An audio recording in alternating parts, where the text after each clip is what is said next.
Let's talk about how to make a straightforward single stage filter.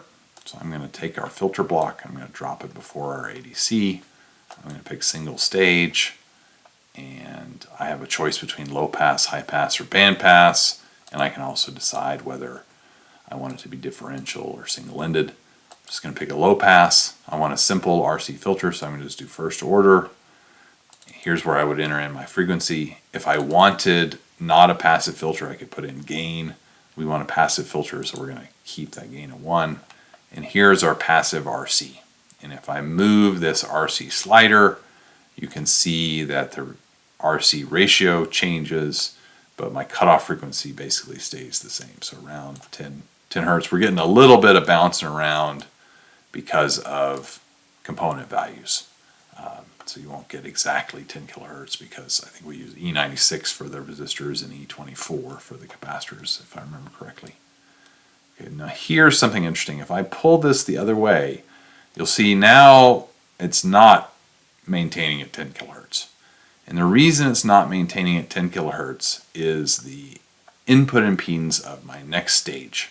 And this could also, if we had a passive stage in the previous stage, that also might affect it. So we have a driver in the previous stage, so that's probably not affecting it much.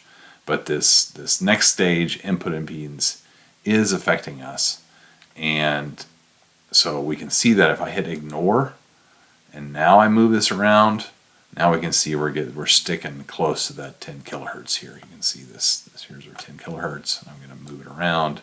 We're staying close, but as soon as I say use that input impedance, then we're getting a big change. So what's happening is there is a RC filter in front of the ADC here. Let me show you. And this is loading our filter stage. And so we'd want to have a lower resistance and a higher capacitance in order to avoid that. Another thing that's happening is we're going to get an error here. So we require for our RCs that the previous stage be active.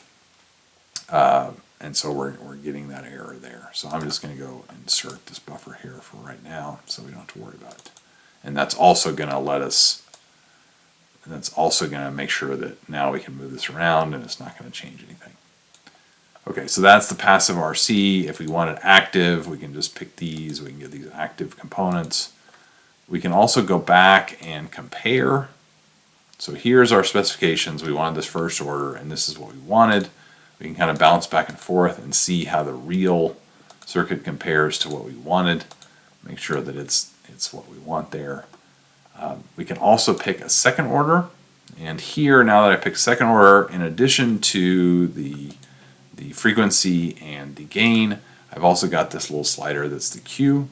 And so if I were trying to make a multi-stage filter, sometimes it's useful to be able to change the Q. So let's just keep it there, and we'll use that for a second. All right, so now we can kind of look, we can compare, we can see that we're getting a little less than what we hoped for here with this guy. And we're also getting this roll up at higher frequencies. So we're using the Sallen Key configuration. It's a very common behavior of a Sallen Key configuration is that you get this kick up at high frequencies. So what happens is the signal starts going around rather than through the amplifier, and we can make that worse if we make our capacitors bigger and our resistors smaller. So what happens is at high frequencies, this resistance is on the same order as the output resistance of the amplifier, and so the signal starts to go around the amplifier. Okay, so what we could do to avoid this problem is we could say, hey, I want a little bit faster amplifier, so instead of this 1.5 megahertz, let's make sure that we have at least, let me do the gain bandwidth product here. All right, and so, I don't know, sure, let's just go really fast with this 300 megahertz part, and now you can see we have a beautiful behavior here with none of that kick up. It looks like our peak is about where we want it, but of course now we're going to be burning quite a bit of power. So what is this? we're burning 6.5 milliamps for this filter to get that beautiful response. So maybe there's a trade-off. Maybe there's some other amplifier that is a little bit better, but doesn't burn so much power. So we could trade those things off. The other thing to note is we've been using this Sallen Key configuration, but there's also this multiple feedback configuration. Multiple feedback inverts the DC value. So if you go back to specifications, you'll now see that our gain is inverted. So be aware of that. And of course, we could do all these things with high pass, or we can create differential filters. So here's the differential filter. It'll use the same thing with a differential amplifier. So let's go back to doing single-ended here.